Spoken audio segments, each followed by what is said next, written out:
The removal of physical, chemical, and biological contaminants from sewerage water is part of the important role wastewater treatment plants play in cities and towns. Several years ago, the U.S. Environmental Protection Agency announced new limits on nitrogen allowed in the wastewater.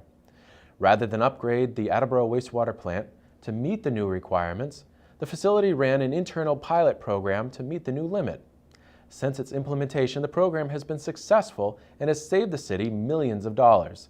DoubleACS went behind the scenes at the Attleboro Wastewater Treatment Plant to learn more about this successful program.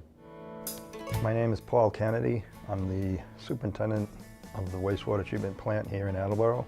And this nitrogen pilot plant stems back to 2004 when we were designing our treatment plant to upgrade the facility. At that time, the existing equipment was going on 25 years old and ready to be upgraded.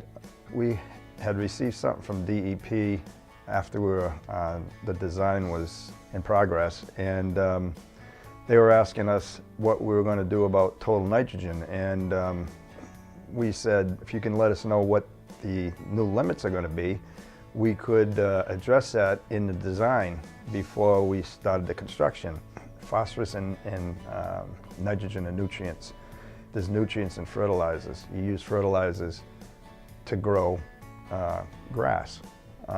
In the same way, when you discharge over the limits that were given for these nutrients, what happens out into the receiving waters is there's an abundance of nutrients in the water that you're discharging.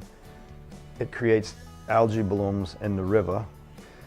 Once all this algae starts to die and decay after the summer months, where you're going into the fall and winter months, as it breaks down, it's causing a biological process to happen there.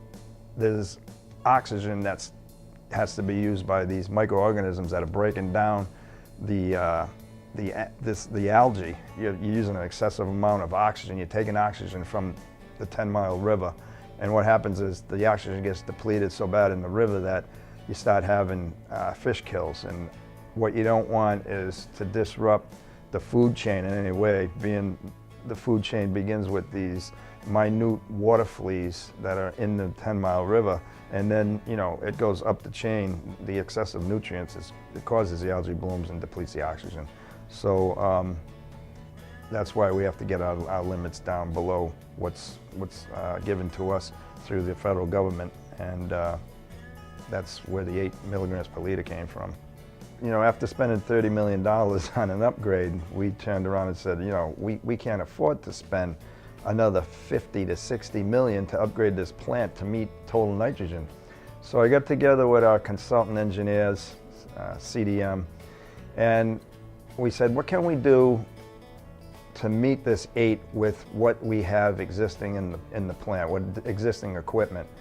The design engineers and working with us came up with a plan that we could set up an anoxic zone in our aeration system. And what that basically is would set up some zones that would be free of oxygen and be able to run a 2-stage process that would not only convert ammonia to the end product being nitrate, then would go the next step to denitrify, which would be to remove the nitrogen, and that's all done biologically. So we set up our aeration system with anoxic zones. We added a chemical, a carbon source chemical called Micro C, and they designed the plant for this setup.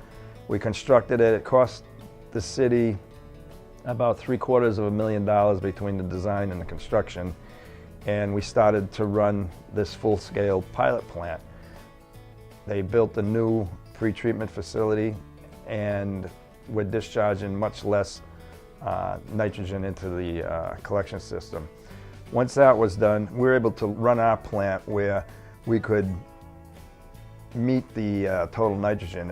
At first it was a problem, but after we made some changes and some flow, in our flow patterns and chemical changes, We've got really great results. We were able to not only meet the 8 milligrams per liter limit for total nitrogen, but we exceeded that, and we're putting out sometimes between 3 and 4 milligrams per liter for total nitrogen.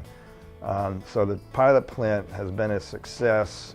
With that, we were able to save, tens of millions of dollars on upgrading cost that we were able to avoid just by using what we had in place and configuring it a little bit different, spending $750,000. All the other treatment plants are in the same boat, really.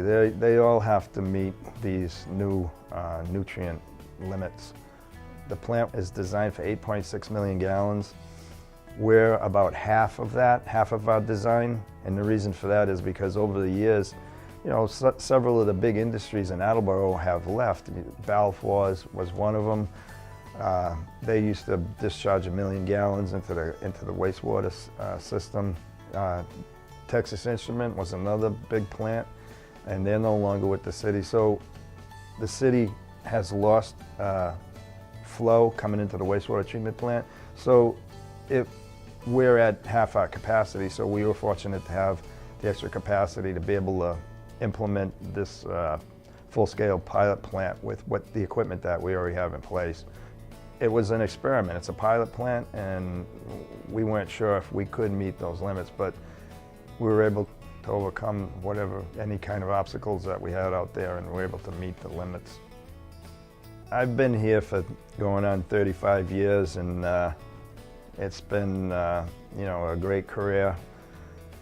I've always been happy to work for the city of Attleboro. We've done a lot of great things over the years, and it's not a one-man show.